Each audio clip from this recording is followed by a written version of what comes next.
Assalamualaikum warahmatullahi wabarakatuh. Bagaimana kabar anak-anak hari ini? Semoga dalam keadaan sehat dan senantiasa mendapatkan perlindungan dari Allah Subhanahu wa Ta'ala. Anak yang soleh dan soleha, pada kesempatan kali ini kita akan belajar pelajaran ke-7, subtema malaikat dan tugasnya. Pelajaran ke-7, temanya adalah beriman kepada malaikat Allah.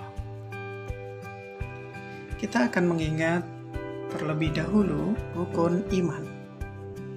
Rukun iman ada 6. Yang pertama, iman kepada Allah. Kedua, iman kepada malaikat. Ketiga, iman kepada kitab. Keempat, iman kepada Rasul. Kelima, iman kepada hari akhir. Keenam, iman kepada qadha dan qadar. Pada kesempatan kali ini, kita akan belajar rukun iman yang kedua, yaitu iman kepada malaikat. Kita wajib beriman kepada malaikat Allah. Inilah beberapa makna beriman kepada malaikat Allah. Yang pertama, meyakini bahwa malaikat itu ada meskipun kita tidak bisa melihat. Karena malaikat adalah makhluk Allah yang gaib, tidak bisa dilihat secara langsung oleh mata kita. Tetapi kita wajib meyakini bahwa malaikat itu ada. Yang kedua, meyakini bahwa malaikat itu makhluk ciptaan Allah dan tidak boleh disembah. Karena satu-satunya yang disembah hanyalah Allah Subhanahu wa Ta'ala. Yang ketiga, meyakini bahwa malaikat memiliki sifat-sifat khusus, seperti selalu patuh kepada perintah Allah, tidak mati, diciptakan dari cahaya atau nur, tidak makan dan tidak pula minum, dan memiliki tugas-tugas tertentu.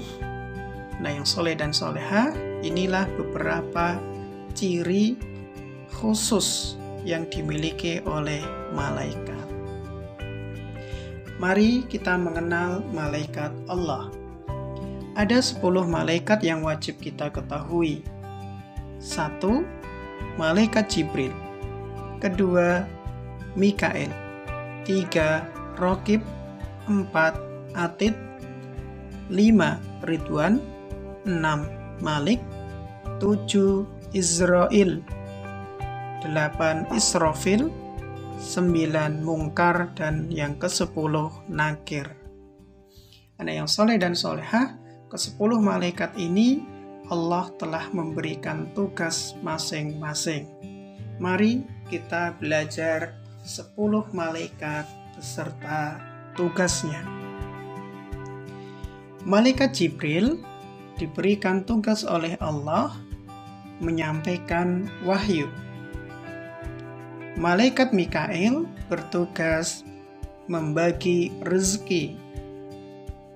Malaikat Raqib, malaikat yang bertugas mengawasi dan mencatat amal perbuatan baik manusia.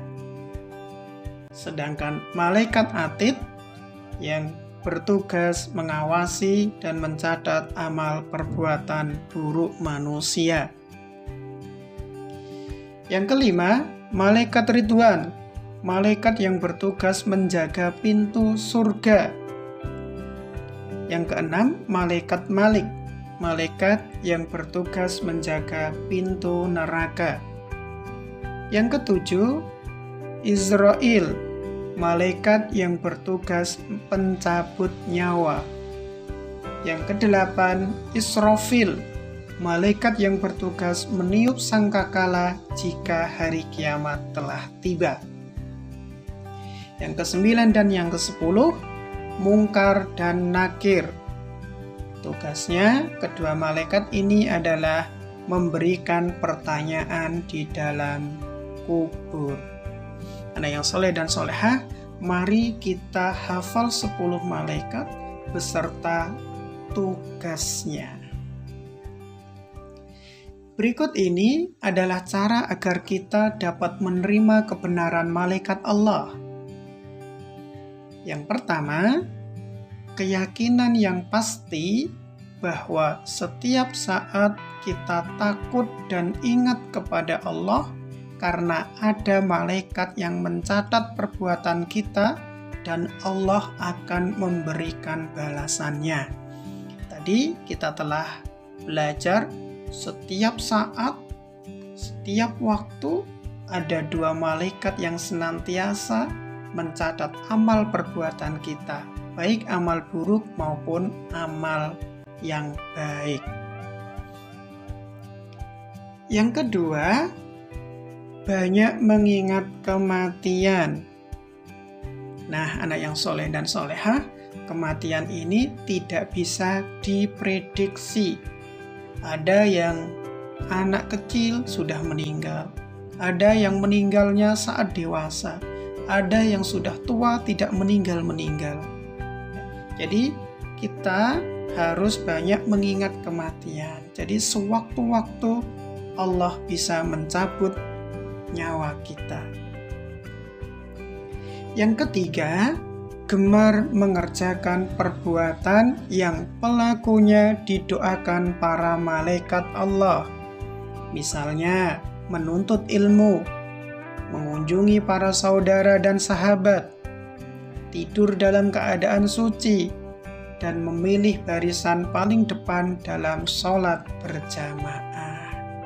Nah, yang soleh dan solehah, yang ketiga ini juga memberikan semangat kepada kita untuk senantiasa melaksanakan sholat berjamaah, belajar dengan sungguh-sungguh, kemudian berkunjung atau silaturahmi. Demikianlah pelajaran pada kali ini tentang malaikat Allah beserta tugasnya. Semoga bermanfaat. Assalamualaikum warahmatullahi wabarakatuh.